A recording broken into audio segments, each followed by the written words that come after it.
So, what type of shoes do you think the Antichrist would wear?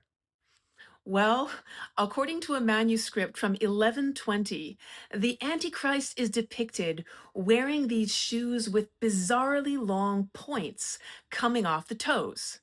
And this is a style of shoe called the Pegash.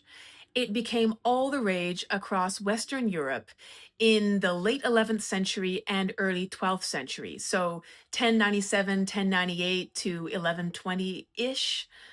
And it was something that churchmen in Western Europe were appalled by.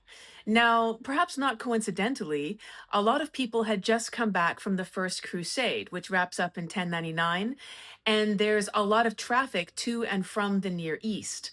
Other scholars think that maybe these shoes were imported from Muslim Cordoba in Spain, and that they were entering Europe this way. But however they came in, they were instantly popular amongst the nobility, and men began wearing longer and longer, more bizarrely pointed shoes.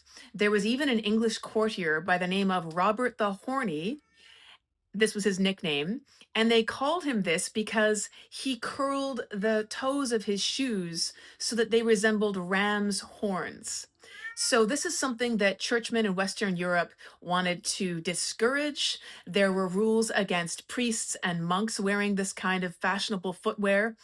And even the Templars were solemnly warned not to be wearing this questionable type of footwear, as you'll see in episode 1 on the Templars, which comes out on Villains and Virgins podcast on Monday. So if you want to hear more, stay tuned for that episode.